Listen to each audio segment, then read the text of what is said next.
Hello, Mrs. Hanson. I'm Dr. Hodson. Hello. I understand you're having some pain. Oh, yes, I have stomach pain. Yes. When did it start? Last night. Last night. Yeah. About what time? 9. 9. Yeah. Where was it when it first started? It was kind of generalized. All around? Yeah. Okay. Did it change at all? Yeah. How did it change? No, this morning when I woke up, it was more central, Okay. and now it's more over here. On the right side. Yeah. What kind of pain is it? It's really, it's right there. Okay. And it's constant. It's constant. Yeah. Is it like a grabbing pain, a stabbing pain, a dull ache? Dull ache. A dull ache. Is it going around the back at all? Down in the groin area? No. It's just right there now. Okay, but it started more generalized. Yeah. Okay.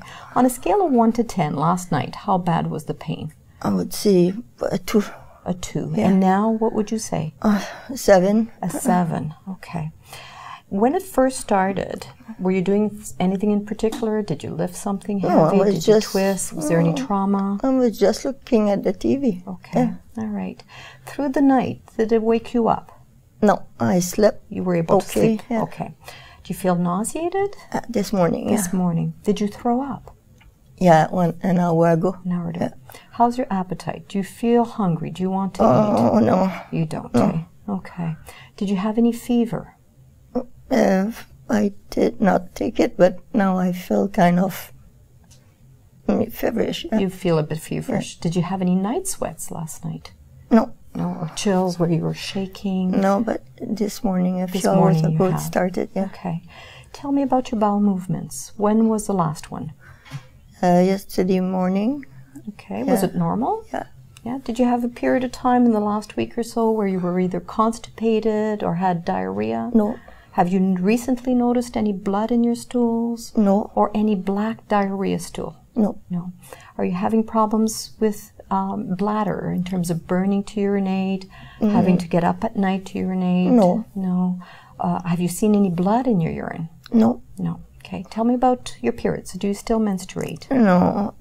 It stopped 5 years ago. 5 years ago. Yeah. Okay. All right. And you haven't had any spotting, bleeding at all? No. No. Are you sexually active? Not for the last 6 months. No new partners then for the 6 months. Okay. All right. Have you ever had any problems with this kind of pain before? No. Similar pain? No. No. This is the first time. Tell me about your health. Do you have any other medical problems? No. High blood pressure, cholesterol problems, heart problems? No. Do you take medications? Just homeopathic. Homeopathics one. Yeah. Okay. Which ones are those? Primrose. I'm sorry. I take selenium and I take vitamin C and A and primrose tablets. Primrose tablets. Yeah. Okay. Do you take any aspirin at all? No. No. Okay. Any Advil, ibuprofen? No. No. Okay. Do you have allergies to medications? No. No. Have you ever had surgery before? No. No. So you don't know if you have any issues regarding general anesthetic, No. problems like that. Family history in particular of bleeding tendencies or blood clot problems? No. No. Okay. Have you ever had kidney infections or bladder infections? Never. No. All right. Okay. So I'm going to examine you. Okay. So if you want to bring your legs down here, just bring them down gently. I know it's going to hurt a little bit. Yeah. Okay. And now I'm going to just have a look at your abdomen. Okay. So we're going to just expose here. And I'm going to look to see if your abdomen is distended. Do you feel bloated at all with your belly all swollen up? No. Okay. So it looks good. I don't see any swelling of your abdomen or any bulging anywhere. So now I'm going to give little taps, okay? So show me the area where you're sore. Here. Here, okay. So we're going to save that spot for last. So I'm just going to give little punches here. That hurts you a bit, eh? Okay. Now I'm just going to lightly palpate just on the top like that. That's all okay? How about down here? That hurts a bit, eh? Okay. Now I'm going to go deeper down, okay? That's okay there. And if I press here, do you feel it a bit Where do you feel that when I'm pressing here? Yeah. So you feel it on that side. Okay. Now I'm going to go deeper here. Okay. So I do see that your muscles are tensing up when I'm doing that. Okay. I'm going to do another test where I'm going to press down and I'm going to let go. Okay. So you tell me if it hurts. So I'm going to press down. I know it hurts here. I'm going to let go. Okay. That does hurt, eh? Now I'm going to do it on this side too. I'm going to press down. Okay, I'm going to let go. Oh, that really hurts. Okay, sorry about that. Now I'm going to listen for your bowel sounds. Okay. And I should have done this before palpating you, but let me have a listen here. Okay, so I'm just going to listen in all 4 quadrants, in all area of the abdomen.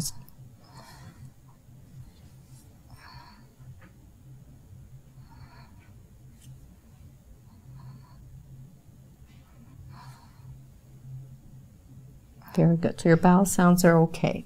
So we see that the gas is flowing through, that there's no blockage there. Okay. So now I'm going to ask you to lift up your leg, okay, and keep it up. So let's bring your leg out of the blanket. It will make it easier for you. Just bring it up in the air like that, and just don't let me push your leg down. You tell me if it hurts. Oh! That does hurt, eh? Okay. All right. So let's bring this down. Okay. And now I'm just going to be pressing a little bit on your kidneys back here. Does that hurt you? No. Okay. And how about on this side? Does that hurt you? And that's good. Very good. Now I'm going to want to have a little bit of an examination to look at your tubes and your ovaries, what we call a gynecological examination. Exam is normal? Very good. And another thing that we need to do is do a rectal examination, and that's to put a finger in and feel the area that where examination is normal as well. It is normal. Okay, very good. So that concludes... I have a question for you. What's your diagnosis? Well, my principal diagnosis is appendicitis at this point.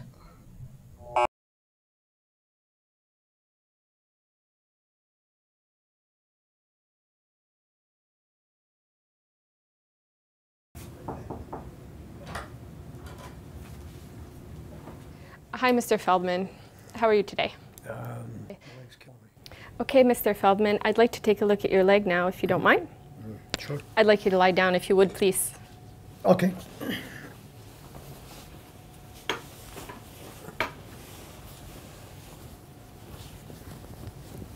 There you go.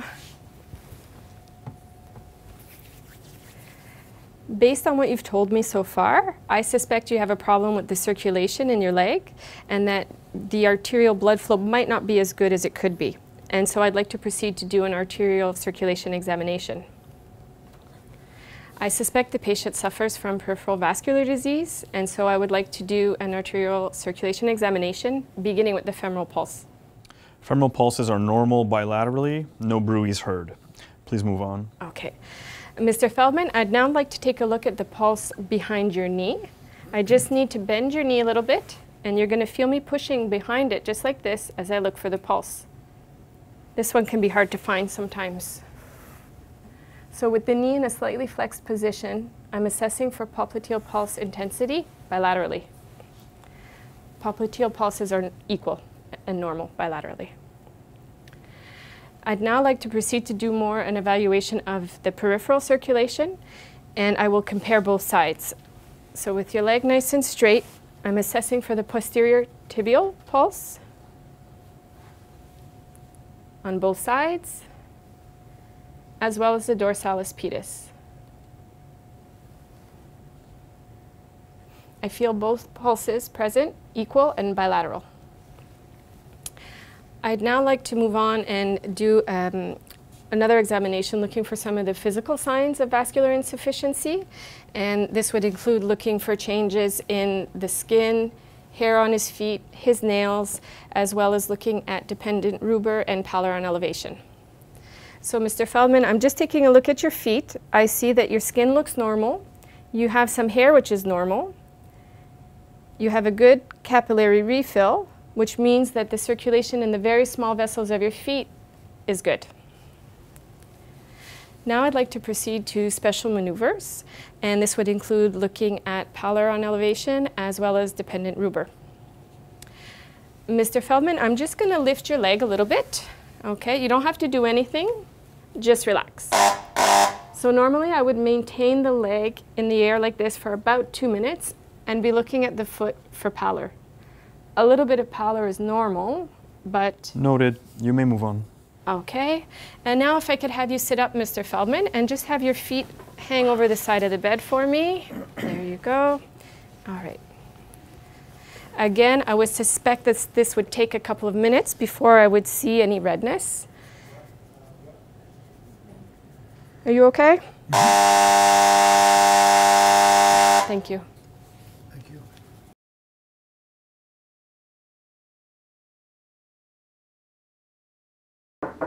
Come in. Are you a nurse? Mrs. Miller, I am a nurse. Can you get me some pain medication? That other nurse last night was just awful. She didn't do, I only saw her once at the beginning of the shift, and I'm really, really uncomfortable. And I just don't feel good at all. Is there any way you can give me some relief? Well, first off, I need to do a complete assessment on you before I give you How long will payment. that take? 20 minutes. Because Well- I'm very busy, and we have But other patients. I'm very uncomfortable. Is there any way, she didn't do anything for me last night. All right, well, on a scale of 1 to 10, 10 being the worst pain you ever had, 1 being no pain, or 0 being no pain, where's your pain level? 8 or 9, maybe going more. It's just, I haven't had anything to give me any relief. I haven't had any sleep last night. I kept buzzing the buzzer and she just wouldn't come in. Well, can you do anything for me? Let me go check your medication orders. Can you please hurry? Well, you're not the only patient I have today, so I will do it as fast as I can do it.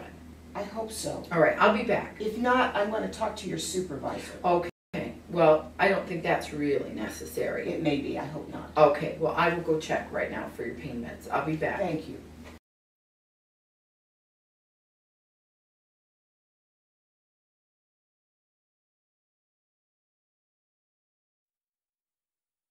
When Mrs. R arrived on the medical surgical floor, she was an active 67-year-old with peripheral arterial disease, in need of an arterial bypass to restore circulation to her leg.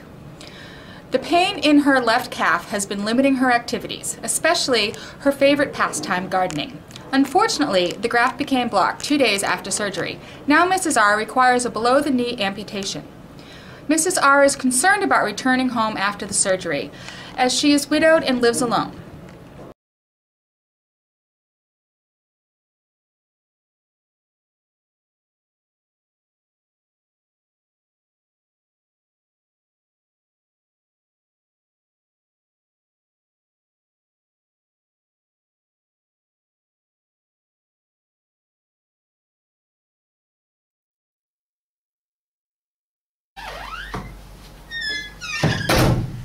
Hi, Susan.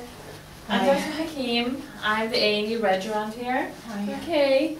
Yeah, Hi, I brought George in today because Okay. he's just had a really bad fall. I just turned my back for a minute. I was just washing up, and he just, I don't know, he must have got up onto a chair. I've told him Alright. time and time again, don't Okay. go into the cupboard. But he went into the top cupboard to get some Okay. sweets or something, and it just like fell. Right. And I don't know what happened, but I think he hit his hand on the work surface or something, and he was crying a lot, and I'm just really Okay. worried about him. All right. Okay.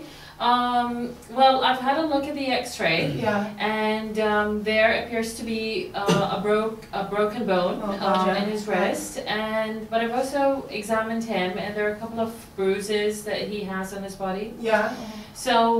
Yeah, well, he had a nasty fall. I just did this big Okay, crash, and I didn't know what Alright. had happened, and I was terrified, but, he was just on the floor Yeah, crying, I mean, and children. I was Yeah, really scared. sometimes. Yeah, sometimes children can be clumsy like that. Oh, he is But- really clumsy. I mean, I've told him time and time again, don't stand on that chair, it'll fall over, and it has done. And It's okay. It's all right.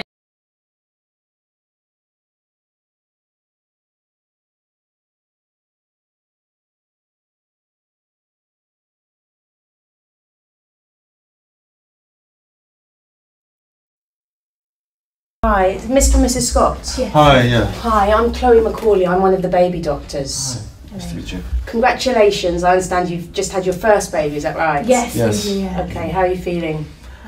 Happy, although these people have been in and out, so Yeah. we're a bit on edge and a bit confused. What's Okay, happening. okay. Worried. Well, that's why I've come to talk to you. Yeah. Okay. Tell me what you understand so far. What have people said to you? Well, basically, after my wife gave birth a few hours ago, they told us the baby was healthy, but they couldn't decide whether it was a girl or a boy. I mean, Okay.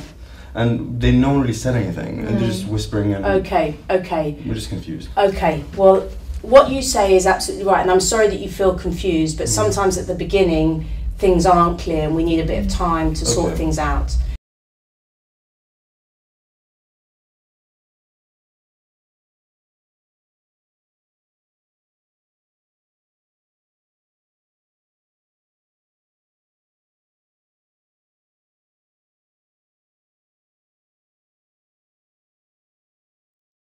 Hey. Hey. Oh my god, I'm tired. You ready for the report? Yeah, you got room 212? Yes. Okay. Okay. We got a 24-years old female. She came in for abdominal pain. Okay. She's been given Percocet all night. So she's been complaining all night of pain. Okay.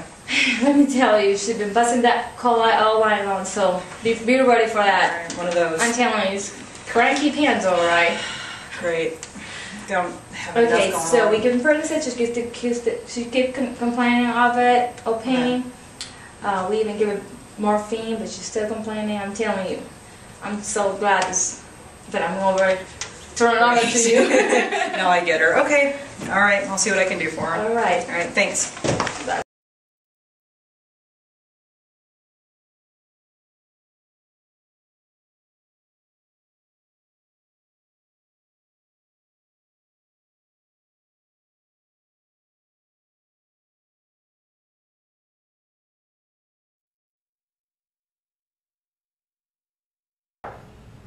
Come in.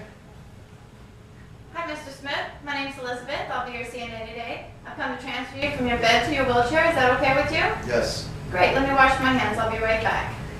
Washing my hands. Close curtain for your privacy.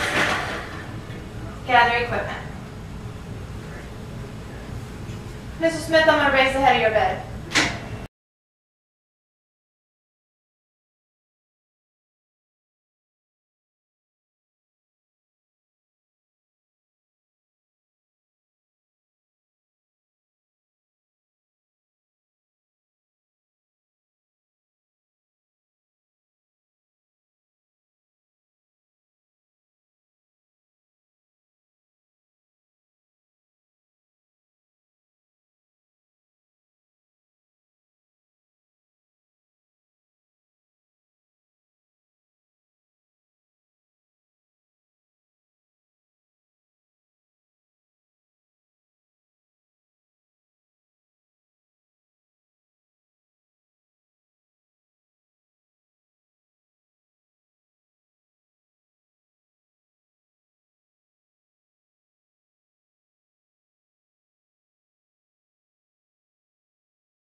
I wrote a prescription for antibiotics. I did want to talk to you though. I'm a little bit concerned looking through his chart at how many ear infections he's had recently, and I noticed that you had checked the box that someone's smoking in the home, so I was wondering if you can tell me a little more about that. Well, it's just me and him, and I do smoke.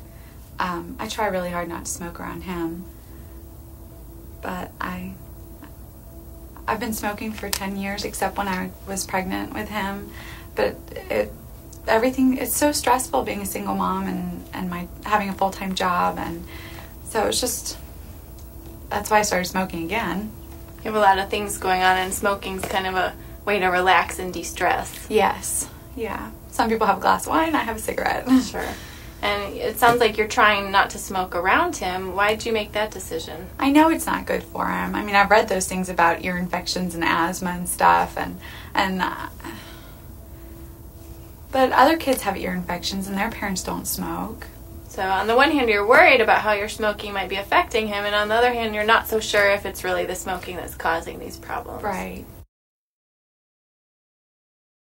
Yeah. I mean, he doesn't have asthma. He hasn't had a lot of other problems that his other friends have. So, and I've thought about quitting before in the past, but I just don't see how it's possible right now. What made you decide to quit smoking when you were pregnant? Well, he was inside me and we were sharing everything, and I knew that he would get some of that, and I just didn't think I could live with myself if something happened to him. Right now, though, it feels almost too difficult to even manage or even to try.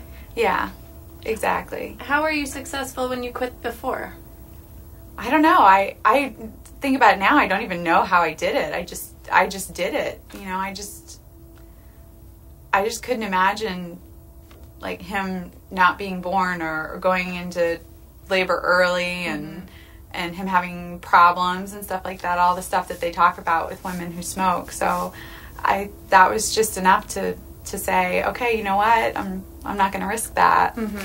So the risks were so scary then that you were able to stop, but they don't feel as scary to you now. No, I mean, we're two separate people, and like I said, I try really hard not to smoke around him. I'm pretty good about that. I don't let other people smoke around him. So you're doing the best you can do. Yes. Yeah. Okay, but it sounds to me too like part of you really does want to quit. Yeah, I know that I need to, and I keep every new year I say, okay, this year I'm going to quit smoking, but then something happens and it just doesn't. It's on your to-do list. It's just not making it to the top. Yeah. If you did decide to quit, on a scale of 1 to 10, where 1 is not at all confident, you don't think you could do it, and 10 is you feel pretty certain that you could, where do you think you fall right now? Probably like a 5. Kind of in the unsure area. Like, I know I've done it before, so I know I can do it, but at the same time, it just seems really hard, and it's not the same situation. Well, what made you say 5 rather than 2 or 3? I know all the ways it's bad for me, and I don't want him to grow up thinking that it's okay to smoke. I don't want him to use any kind of, I don't want him to chew or anything like that.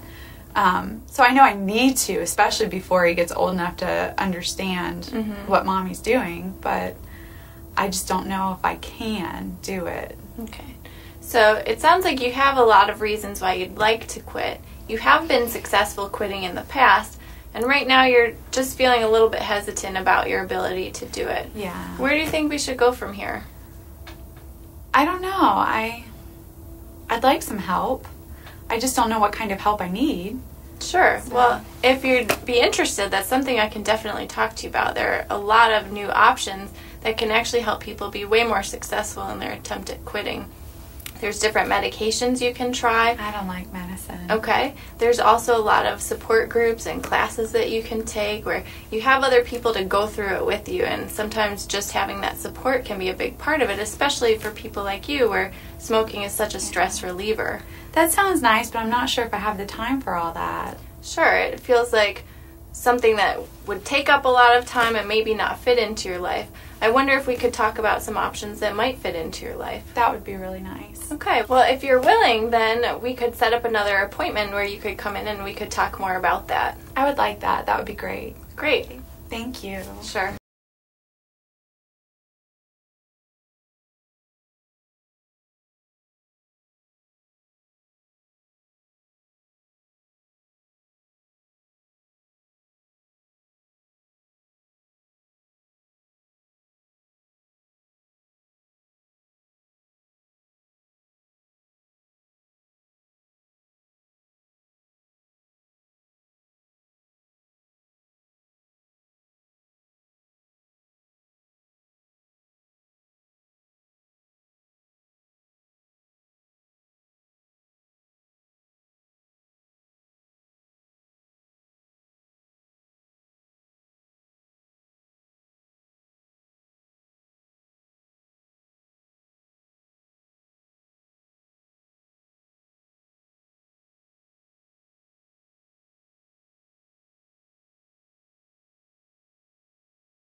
Here on the Health Report, we cover all sorts of research. The Mediterranean diet, what fat is right for you, how much salt is safe, diets to protect you from diabetes, early death, heart disease. So this next segment is actually a bit perturbing. We're being told that almost all this research is wrong.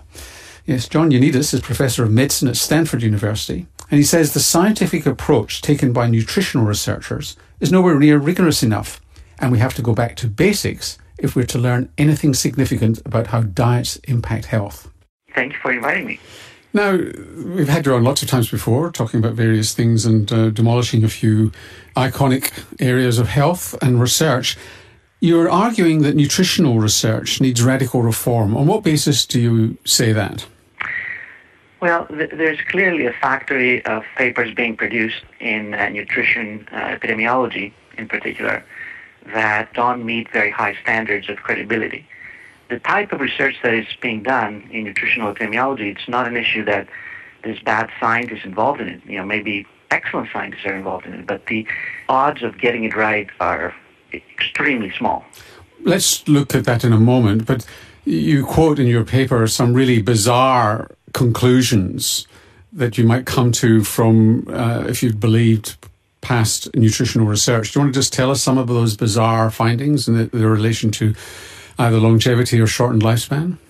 Most of these studies are not experimental, they're not randomized, they're just observing people who report what they eat, and they take that seriously, that this is reflecting exactly what they ate, which is one major assumption.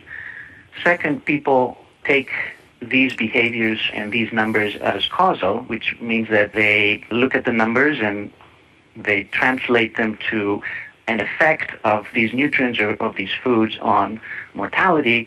And then they also make another assumption that these risks are applicable to the entire lifespan.